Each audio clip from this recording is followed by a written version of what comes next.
শস্যের কথা চিন্তা করলেই আপনার আমার মাথায় আসে ধান বা গমের কথা, কিন্তু কৃষকরা যে চিরাচরিতভাবে এই ধরনের শস্যের উপরেই নির্ভরশীল তা কিন্তু নয়। অন্যান্য বাণিজ্যিক শস্যের চাহিদার কারণে বাজরার মার্কেট শেয়ার কয়েক বছর ধরে কমতির দিকে থাকলেও এখন এই ধরনের শস্যগুলি আবারও বাজারে ফেরত আসছে। এগুলি খাওয়া যেমন স্বাস্থ্যকর, তেমনি এগুলোকে উৎপাদন করাও ভালো। কৃষকরা কেন আবার বাজরা চাষের ক্ষেত্রে উৎসাহিত হচ্ছেন? এর কারণ কি শুধুমাত্রই বাজার, নাকি অন্য কিছু? সাধারণত আইসক্রিম তৈরি হয় দুগ্ধজাত দ্রব্য ও চিনি দিয়ে, কিন্তু এটা তৈরি করা হয়েছে মিলেট বা বাজরা থেকে। আজকের যুগের গম ও ভুট্টার মতো ফসলের পূর্বপুরুষ বাজরা, যা নানা ধরনের হয়। இது வந்து குதிரைவாலி தானியம். இது வந்து இரும்பு சோளம் মিলেট। এটি இது வந்து ফক্সটেল திணை. মিলেট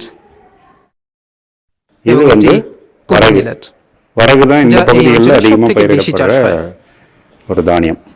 கடந்த 40 வருடங்கள்ல சிறுதானியங்கள் শেষ 40 வந்து বছরে கொஞ்சம் கொஞ்சமா বাজরার மறைஞ்சிட்டு চাষের পরিমাণ வந்திருக்கு. অনেক কমে இந்த গেছে। ஏரியால பெரம்பலூர் এই மாவட்டத்துல অঞ্চলে பெரும்பாலும் তুলো ও மானாவாரி ভুট্টার চাষ பகுதிகளில் জমি பாத்தீங்கன்னா দখল করে பீட்டி নিয়েছে। பருத்தியும் மக்காச்சோளமும் தான் வந்து பயிரிடுறாங்க. এর ফলে কৃষকরা விதையில இருந்து விற்பனை বাজারের উপর வரைக்கும் অনেক எல்லாமே বেশি மார்க்கெட்டை নির্ভরশীল நம்பி হয়ে தான் পড়েছেন। வந்து விவசாயிகள் இருக்க வேண்டிய சூழல் இருக்கு. কৃষক সারাওয়ানান এর বদল চান, বাজরাকে ফিরিয়ে আনতে চান তিনি, কারণ দীর্ঘমেয়াদের জন্য তা অন্য ফসলের তুলনায় বেশি নির্ভরযোগ্য এবং এর চাষ মাটির জন্য ভালো। বাজরা চাষে কম জল লাগে এবং এর পুষ্টিগুণও বেশি।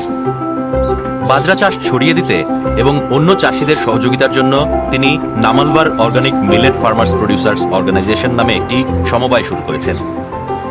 இயற்கை வேளாண்மை முறைகளை வந்து সমস্ত முன்னெடுக்கணும். কৃষককে বাজরা চাষ சிறுதானியங்களை করতে হবে ஊட்டச்சத்து এবং மிக்க পুষ্টিকর சிறுதானியங்களை খাদ্য விளைவிச்சு মানুষের কাছে அதை পৌঁছাতে வந்து হবে। এটাই அவங்க আমাদের வந்து মূল মন্ত্র। உட்கொள்ளணும் அப்படின்ற அடிப்படையில் প্রাথমিকভাবে আমরা ஒரு 7 জন 5 কৃষকের 5 একর জমিতে 7 মিলেট চাষ விவசாயிகள் ஒரு 5 করতে ஏக்கர்ல ஆரம்பிச்ச আজ আমরা முயற்சி 100 একর জমিতে இன்னைக்கு வந்து সেই ஒரு চাষ 100 করছি। ஏக்கருக்கு மேல শুরুতে இங்க আমরা নানা போடுறோம். গ্রামে সচেতনতা விவசாயிகளுக்கு இதை ছড়াতে பத்தி সভা புரிய করতাম, வச்சு அவங்க কিন্তু வந்து আজ இன்வால்வ் பண்ண কৃষকেরাই ஆரம்பிச்சு সেই কাজ விவசாயிகள் அவங்களாவே வந்து முன் வராங்க. সারাওয়ানানের সঙ্গে আমরা একটি খামারে গিয়েছি। আগে অর্থকরী ফসলের জন্য তারা বৃষ্টির উপর নির্ভরশীল ছিলেন। বৃষ্টি ঠিকঠাক হলে ভালো ফসল মিলত, নয়তো ক্ষতির মুখে পড়তেন কৃষক বানুমতি। তাই নির্ভরযোগ্য কিছু চাষ করতে চাইছিলেন তিনি। খুব বেশি আয় না হলেও মেনে নিতে রাজি তিনি। இது பாத்தீங்கன்னா இரும்பு சோளம். இது இந்த கொல்லை ஃபுல்லா விரைச்சிருக்கோம். இது வந்து சாப்பாட்டுக்கும் யூஸ் பண்ணிக்கலாம். ஃபுல்லா விரைச்சிட்டோம்னா இடையில இடையில மாட்டுக்கும் நாங்க சத்துள்ள பொருள் கட்டை கருது வைக்கிறதுக்கு முன்னாடியே இடையில இடையில கட்டையா எடுத்து மாட்டுக்கு யூஸ் பண்ணிப்போம். பால் நல்லா கறக்கும், மாட்டுக்கு சத்துள்ள பொருள். இது நல்லா பயிர் விளைஞ்சதுக்கு அப்புறம் அரைச்சு சாப்பாட்டுக்கும் சாப்பாடு செய்யலாம், உப்புமா செய்யலாம், பொங்கல் பண்ணலாம், சாப்பாடு வகை எல்லாமே செய்யலாம்.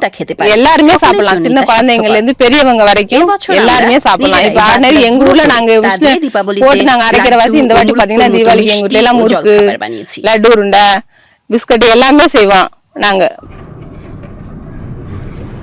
বানুমতি সহ অন্য নারী কৃষকেরা একসঙ্গে কাজ করেন। সরাসরি সমবায়ে তাদের পণ্য বিক্রি করেন, যা পরবর্তীতে প্যাকেটজাত করে বিভিন্ন শহরের ক্রেতাদের কাছে বিক্রি করা হয়।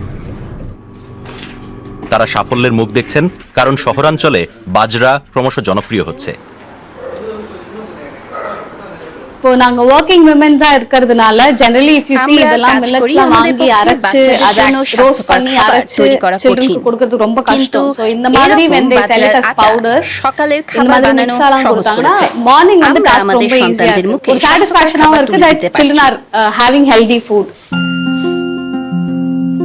ইউএন 2023 সালকে মিলেটের বছর বলে ঘোষণা করেছে, কিন্তু কৃষকদের কাছে একে অর্থনৈতিকভাবে আকর্ষণীয় করে তুলতে আর অনেক কিছু করা দরকার। কেননা অর্থকরী ফসলের তুলনায় মিলেটের চাষ লাভজনক নয়। তবে আশার কথা, কোনো কোনো কৃষকের কাছে ভিন্ন গুণের কারণে মিলেট জনপ্রিয় হচ্ছে।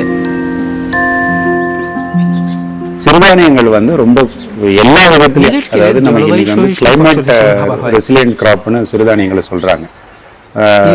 லாங் டர்ம்ல ஃபுட் செக்யூரிட்டிக்கு வந்து சிறுதானியங்கள் ரொம்ப முக்கியமான பங்கு வகிக்குதுன்னு சொல்லி யுஎன் உட்பட பல அமைப்புகள் வந்து அதை பேசுறாங்க. அதனால உணவு தேவையை பூர்த்தி பண்றது அப்படின்றது கண்டிப்பா சிறுதானியங்களால முடியும். ஊட்டச்சத்து குறைபாட்டை அட்ரஸ் பண்றதுக்கும் சிறுதானியங்கள் ஒரு முக்கிய பங்கு வகிக்கும்.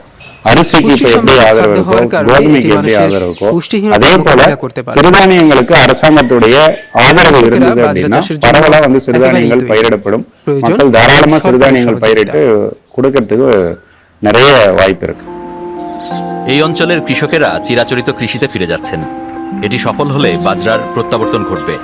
কৃষকেরা বেশি ভরসাযোগ্য ফসল পাবেন এবং ক্রেতারাও স্বাস্থ্যকর খাবার খাওয়ার সুযোগ পাবেন।